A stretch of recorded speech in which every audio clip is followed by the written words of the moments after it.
Hello my fellow hunters and welcome to my longsword guide. Today we're going to be going over a quick but in-depth guide of how to use longsword because it's my favorite weapon to use and it is super flashy and super fun. So this will be good for both beginners and veterans for just learning some new tech in the new game. So let's get into the video here. I really wish this wedge beetle would shut up because this is going to get very annoying I think for both me and you. I'll try to drown it out with some music or something, we'll see.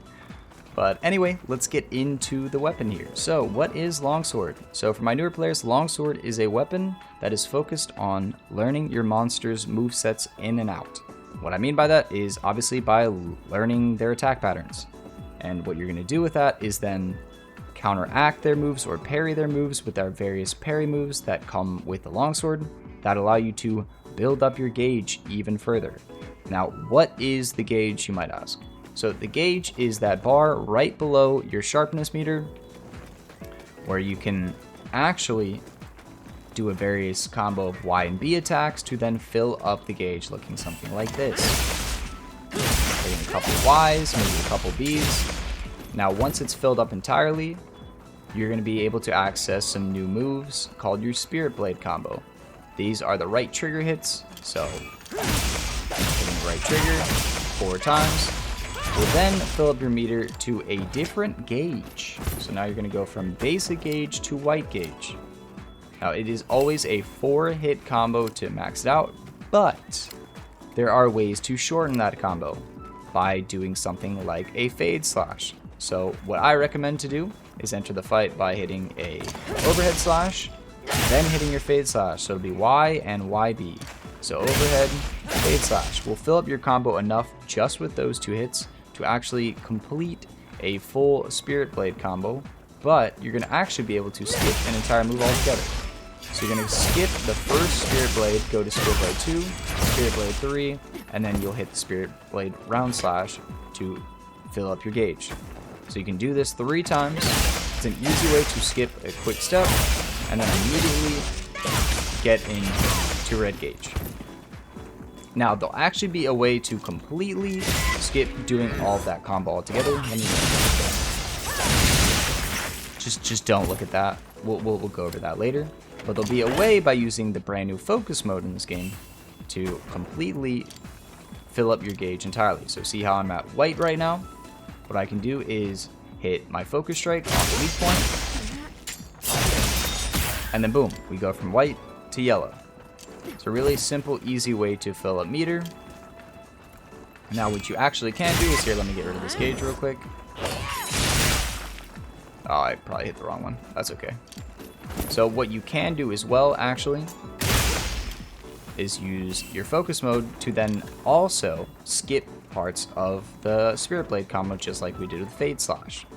So when I hit this, I can then hit right trigger and right trigger, and you go into immediately Spirit Blade 3 and Spirit Blade round slash, allowing you to skip both Spirit Blade 1 and Spirit Blade 2 to minimize the combo even more, allowing you to quickly fill up your Spirit Blade gauge. Now, there's actually a way to make it even easier as well. So if you have 2 focus points up, so if we make 2 here, let me quickly get rid of it. I will show you can actually go from white. Honestly, if there's even 3 as well. Did I just destroy the rend? I did. Ooh. Okay, it's fine, don't worry. I'm gonna get that later. You can quickly go from white to red by destroying 2 weak points. How you're gonna do that is by hitting one of them and then using your analog stick or your just any form of direction to move over to the side to hit both at the same time and fill up your gauge twice. So what you can do is this, move to the left there, and you'll do a sliding attack that will allow you to go from white to red if you hit both at the same time. So really neat function, allowing you to build up meters super quickly. I think it's very cool and allows you to kind of just always be in red as long as you're smart about it. So now that we learned how to get to red gauge, let's talk about what it actually does. So While you're in red gauge, you're going to be getting some cool new Y moves. So instead of having the overhead slash, you're going to have this cool combo called your crimson slash combo. Which shows moves like this that are very good and actually do lots of damage.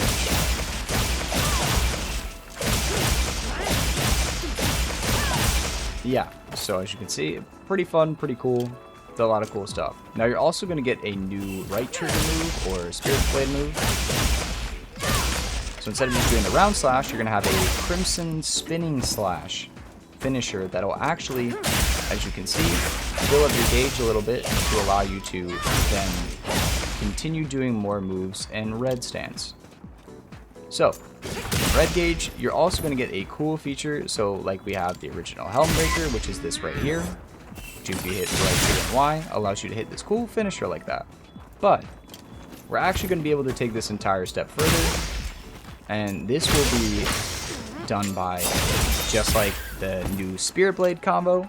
You're going to hit right trigger again just about when you're hitting the ground, or also when you hit the ground. It seems like the timing's pretty forgivable, but you're going to do like this. So Spirit Thrust into the Helm breaker into Spirit Release Slash, and yeah, lots of damage. Note, it will remove 2 gauges away, unlike regular Helm Breaker, which only removes 1. But how much damage is applied makes it absolutely worth it. And then again, you can use things like the combos I've showed before, or even weak points to then build yourself back up to red pretty much instantaneously, allowing you to just spam tons and tons of damage. So now that I've explained how you can get to red meter and what to do in red meter, let's actually talk about counters and how you can add that to your kit to make building up to red meter even faster, and also making your hunts a lot easier and diminishing the damage that you take. So first thing we're going to go over is Foresight Slash. This can be done by just the requirements of having a little bit of that meter built up and also attacking within that 2 to 3 second window before you do your Foresight Slash. So for example, I'll show you here. There you go. Completely negate the damage taken, and you can also then build up meter that way as well. But there's actually a cooler way to do this, and that is by filling up your gauge immediately by doing an attack right after you hit this parry or counter attack.